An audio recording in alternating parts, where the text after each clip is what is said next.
मौत, मृत्यु. Our body is a complex system operated by divine will.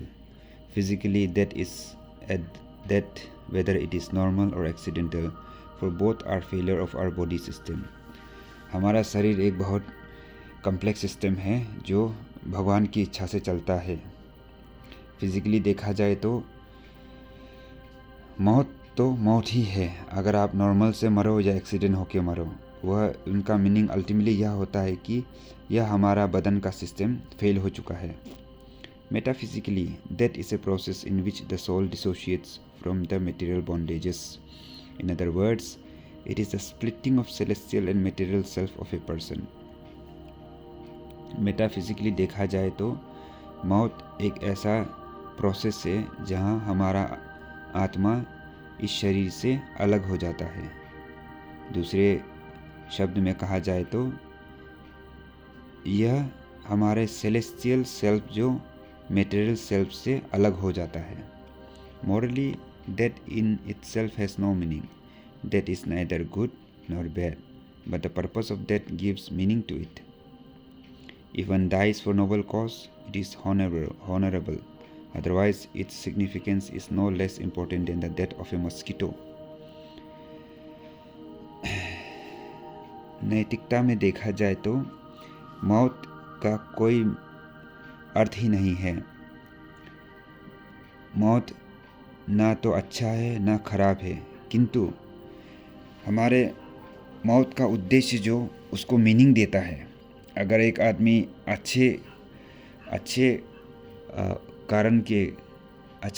कारण के लिए अगर मरा तो वह सम्मान के योग्य है और उसका इम्पोर्टेंस है. किंतु अगर आप बेमतलब में बिना कारण में मरा तो वह एक मच्छर की मरने के बराबर है. While moral death is a failure to act in accordance with the divine principle of morality. नैतिकता से मौत जो ऐसा है कि यह failure to act according with the divine principle of morality. then divine principle morality के तहत अगर उसको फेल कर गया तब वह मौत कहा जाता है. मॉरल डेथ, उनका मॉरल डेथ हो चुका है. आदमी तो जिंदा है किंतु उनका मॉरल मर चुका है. मॉरल माने नैतिकता मर चुका है. हम तभी मॉरल डेथ कहते हैं जब कोई आदमी 10 डिवाइन प्रिंसिपल ऑफ मॉरलिटी को पालन नहीं करके उसे तोड़ देता है, उसे हम मॉरल डेथ कहता है. नैतिकता का मौत, उनका नैतिकता की मौत हो चुका है ऐसा. Biologically that is nothing but A decomposition of living cells and tissues. Biologically देखा जाए तो मौत यह हमारे लिविंग सेल्स एंड टिश्यू से उसका सड़ जाना ही बायोलॉजिकल डेथ कहा गया है. Phenomenally death is a transformation of the form to the formless.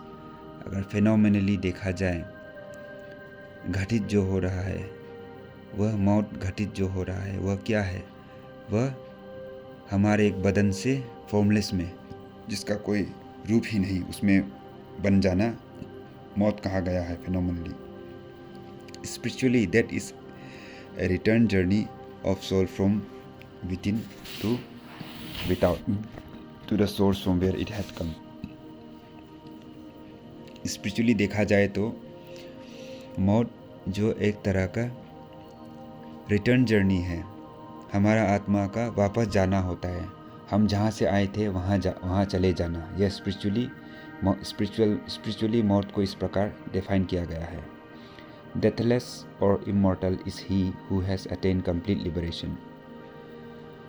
जो मौत से परे है, जो चिरंजीवी है, वह कौन है?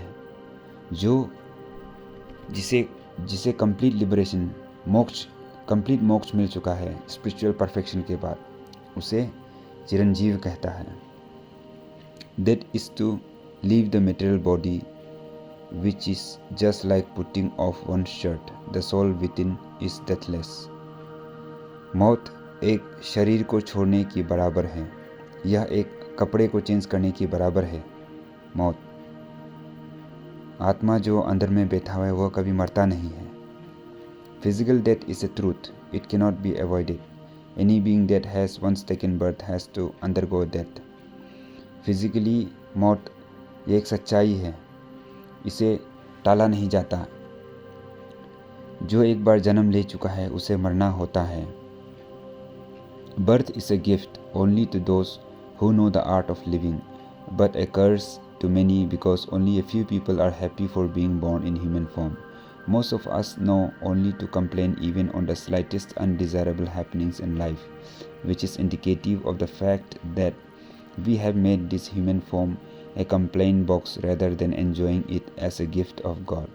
Here, by complain, we mean disappointment and frustration, to weep on account of failure in life, lamentation on account of death of near and dear ones, etc. जन्म एक उपहार है उन लोगों के लिए जो जीने का कला जानता है, परंतु यह एक अभिशाप है बहुत लोगों के लिए यह अभिशाप है, क्योंकि बहुत ही कम आदमी यह जानता है और खुशी है कि उसे एक मनुष्य का ज़िंदगी मिला है।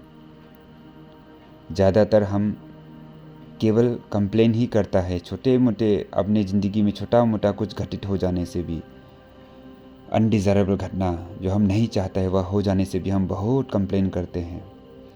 इसी से पता चलता है कि हम अपने मनुष्य के ज़िंदगी को एक कंप्लेन बॉक्स बना के रखा है, जिसे हम बहुत आनंद से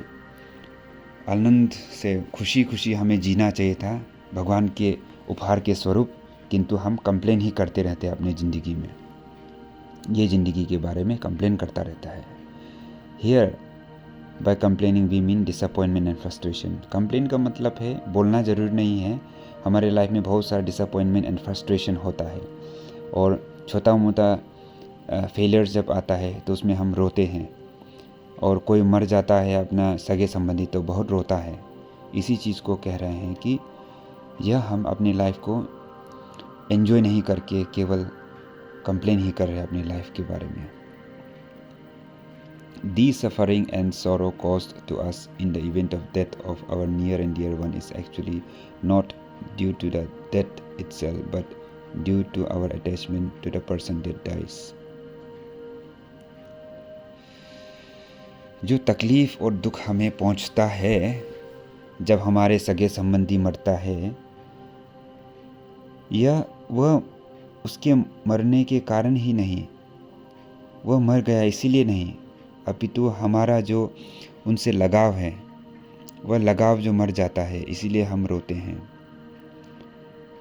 Had the sorrow been due to the death itself, then why are we not affected by the death of those who are not related to us? After all, their death is also a death. अगर मरने के कारण ही अगर हम दुख हैं तो हम क्यों नहीं रोते हैं? जो हम हमारे सगे संबंधी नहीं हैं वह अगर मरते वक्त हम रोते नहीं हैं, ऐसा क्यों? क्योंकि हमारे सगे संबंधी के साथ हमारा अटैचमेंट था, लगाव था, इसीलिए हम उस वो लगाव मर जाता है, इसीलिए हम रोते हैं। According to law of Rangfra, once taken birth has to die again. If you lament the death, you are finding fault in the laws of God. If you love God, you have to respect His laws too. You have to accept death as part and parcel of His laws.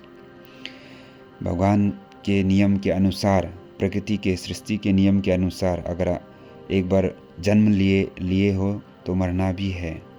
अगर आप मरने पर रोते हो तो आप भगवान के सृष्टि के नियम में कुछ फॉल्ट ढूंढ रहे हो। अगर आप भगवान को प्यार करते हो तो उसके नियम को भी आपको रेस्पेक्ट करना है, इज्जत देना है, सम्मान करना है। तो आपको यह एक्सेप्ट करना है कि मौत भी भगवान का इस नियम का ही पार्ट है। Life is a journey in which the point of commencement, birth and destiny, death, fixed by God are different for different people.